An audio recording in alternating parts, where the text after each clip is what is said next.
અમરેલી જિલ્લાના Savarkundla division police વડા DYSP વિરલચંદના માર્ગદર્શન હેઠળ સાવરકુંડલા ટાઉન પોલીસ સ્ટેશન ખાતે વિશેષ હાજરી પરેડ યોજાઈ। આ પરેડમાં સાવરકુંડલા ટાઉન, રૂરલ, લીલિયા અને વંડા પોલીસ સ્ટેશન વિસ્તારમાં કુલ 173 રીઢા ગુનેગારને હાજર રાખવામાં આવ્યા હતા। પોલીસે હિટરી શેતર, બુટલેગર, ગુજસી ટોકના આરોપી, વ્યાજખોરી કરતા તત્વો તેમજ શરીર અને મિલકત સંબંધિત ગુનાઓમાં સંડોવાયેલા આરોપીની હાજરી તપાસી હતી।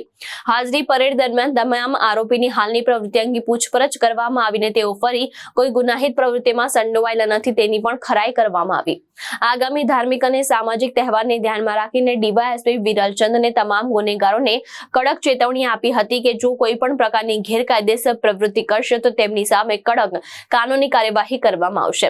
આ સમગ્ર કાર્યવાહી દરમિયાન સાવરકુંડલા ટાઉન, રૂરલ, લીલિયા અને વંડા પોલીસ સ્ટેશનના અધિકારીઓ અને સ્ટાફ હાજર રહ્યા હતા।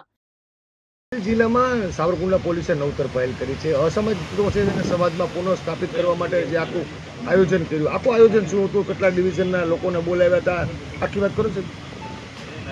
આજરોજ રવિવારના દિવસે અમરેલી જિલ્લાના સાવરકુંડલા ડિવિઝનના 4 police station, Savarkundla town, Savarkundla rural, Vanda અને લીલિયા એ ચારેય પોલીસ સ્ટેશનના ભૂતકાળના ગુના કરી ચૂકેલા હિસ્ટ્રી શીટર, પ્રોહિબિશન બુટલેગર્સ, અસામાજિક તત્વો, ગુજસી ટોકના આરોપીઓ આ તમામની કે જેમના શરીર સંબંધી અને મિલકત સંબંધી ભૂતકાળના ગુનાઓ છે એમની હાજરી પરેડ અત્રે સાવરકુંડલા ટાઉનમાં રાખવામાં આવેલી હતી।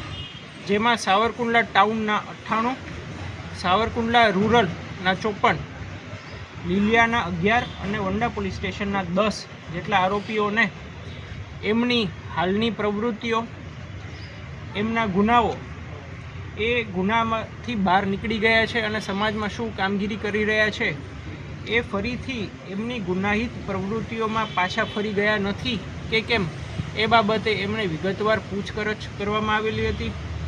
વધુમાં આગામી સમયમાં જે પણ ધાર્મિક સામાજિક તહેવારો છે એ સંબંધે તેઓ કોઈ પણ પ્રકારની ગુનાહિત પ્રવૃત્તિમાં જોડાય નહીં અને કાયદામાં જ રહી અને સમાજમાં પોતાનું જીવન જીવે એ માટે એમને સમજ અને સૂચના આપવામાં આવેલા છે।